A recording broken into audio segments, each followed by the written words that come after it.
a formação da consciência é a mesma coisa que a formação da personalidade, né? No fim das contas, a personalidade é uma criação da consciência. E a consciência, ela tem essa característica de que ela se cria a si mesma na medida que ela se assume.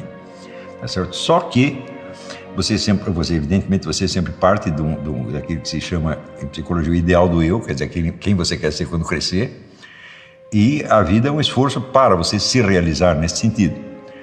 Só que, quando você aparece no mundo, você já tem uma série de elementos que você não escolheu, que estão dados na circunstância externa e também na sua formação. Por exemplo, a sua hereditariedade você não escolheu, certamente, ela ali tem elementos que te ajudam e elementos que te atrapalham, você tem elementos antagônicos na sua hereditariedade. Você tem aquele negócio do Lipozzondi, né, o psiquiatra húngaro, quer dizer, as figuras dos antepassados que estão aí presentes exigindo que você repita o destino deles. É um destino que pode favorecer ou desfavorecer os seus objetivos na vida. Então, tudo isso, esses elementos externos e internos, mas não escolhidos, que não são elementos de livre escolha, eles têm que, de algum modo, ser integrados e processados. A primeira coisa que você vai ter que processar são os elementos que você recebe da cultura. Quer dizer, a cultura, ela te molda por um certo aspecto, mas a partir de um certo ponto, quando você tem uma dinâmica própria, você integra os elementos da cultura e você os trabalha do seu jeito. Quer dizer, tudo aquilo que todo o universo dos nossos pensamentos, emoções, etc., você recebe da cultura e você ou é modelado por eles ou você os modela. Então isso quer dizer que a absorção da cultura, presente da cultura na qual você está, na máxima medida possível, é evidentemente uma condição da liberdade humana. Se você não quer ser modelado, né, forjado pela cultura, você vai ter que reforjá-la para seu próprio uso e também para os outros, conforme você queira. Se você olha assim, a obra de grandes escritores ou grandes filósofos, eles integram o máximo que pode da cultura contemporânea e, vamos dizer, se posicionam perante aquilo, quer dizer, processam, analisam, reciclam, né? E com tudo isso criam a figura de uma personalidade intelectual própria.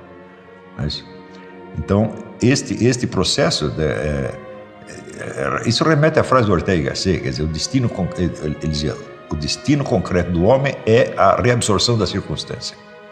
Se absorver a circunstância e transformá-la em você, em vez de você se transformar nela. É evidente que o elemento mediador aí chama-se educação. Alguém tem que ajudar você a fazer isso, ou você tem que se educar a si mesmo para fazer isso. Os elementos familiares, às vezes, são os mais difíceis, por exemplo, no Brasil. No Brasil, os ingleses aqui diziam, o Brasil é um país onde ninguém sabe quem foi seu avô. Então, esses elementos hereditários vêm sob a forma de paixões, desejos e temores, né, que você não quer ter, mas que você tem, de algum modo. Né? Então, eles estão em você, mas não são você. O que fazer com eles? Você vai ter que trabalhar aquilo criativamente. Quer dizer, todo o sistema da psicoterapia criado pelo Lipozzondi é para isso. Ajudar as pessoas a construírem o seu próprio papel no cenário do mundo com os elementos de um script recebido. Né? Ele compara a psique humana, vamos dizer, a um palco giratório, onde você tem todas as tendências humanas estão lá, todos o que ele chama pulsões, impulsos humanos, eles estão lá e estão sempre girando. Né? Só que quando um impulso se torna muito predominante, é como se o palco giratório travasse. Então você tem um comportamento repetitivo ou compulsivo, né? Sempre hereditário. O curioso é que o Zondi descobriu isso antes que o pessoal conheceu o ADN, né? Antes de quebrarem o ADN, ele já sabia tudo isso. Então, esses elementos genéticos, familiares, culturais, tudo isso tem que ser integrado, né? Eu me lembro que o Dr. Miller, meu amigo, era um gênio da psicologia clínica, ele escreveu um manualzinho para os clientes recém-chegados no consultório dele, e um dos itens do conselho que ele dava é o seguinte: lembre-se de que os seus problemas podem ter origem em fatores genéticos, familiares, sociais, culturais e cósmicos, sobre os quais você não tem domínio nenhum.